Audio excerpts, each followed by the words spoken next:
Asrın Rufaileri Mukahhel Ocağı, ölüm var. Çiğdili bir olan ziyandadır. Demek ki biz günle gün ekleme yapmamız lazım. Mesela kitap okuyorum, benim hemen bunu bitirip ikinci kitaba geçmiş olmam lazım. Bir an önce. Niye? Vakit kısıtlı, ömür sermayesi nerede biter bilemiyoruz. Hazreti Ömer'in buyurduğu gibi her zaman bu lafını söylerim. Yattığım zaman ölümü ben de yastığım başında bilirim. Aktığım zaman da burnumun ucunda bilirim. Kendisi bir tane tutmuştu. Sürekli onun görevine yanında. Ya Ömer ölüm var, ya Ömer ölüm var. En son dedi senin işin bitti. Dedi bir şeyimiz mi oldu yani bir hatamız gibisinden? Dedi yok dedi. Ben sabah kalktım baktım aynada sakalımda bir ağarmış. Dedi bu artık bana yakaslatıyor.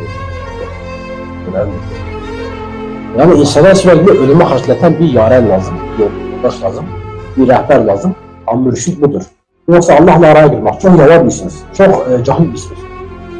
Haşa ve kella. Buna kimin gücü yeter? Allah size şahtalardan var. Ama şimdi senin gafleti var, senin perdeleri var. Harekat bu perdeleri kaldırmak için var. Yol bu yüzden yürünüyor, çile bu yüzden çekiliyor. Yani birisi ya rehberlik ediyor, araya girmiyor. Rehberlik ayrı bir şeydir.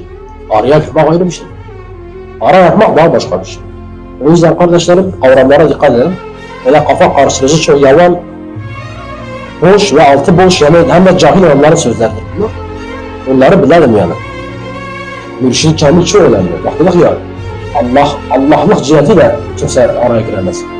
Yani her şey ikinci bir Allah yok. Doğru mudur? İkinci bir Allah yok. Var desek kafir olsan. O yüzden her şey kimse Allah'lık yapamaz ki. Ama seni ayıltıp seni Rabbi'ye yaklaştıran zatlar, onlar Allah da destekliyor. Ya Allah'ın veli kullarına korku ve hüzün yoktur. Onlar masum olmayacaktır. Allah'ın hükmüne sımsıkı sarılın.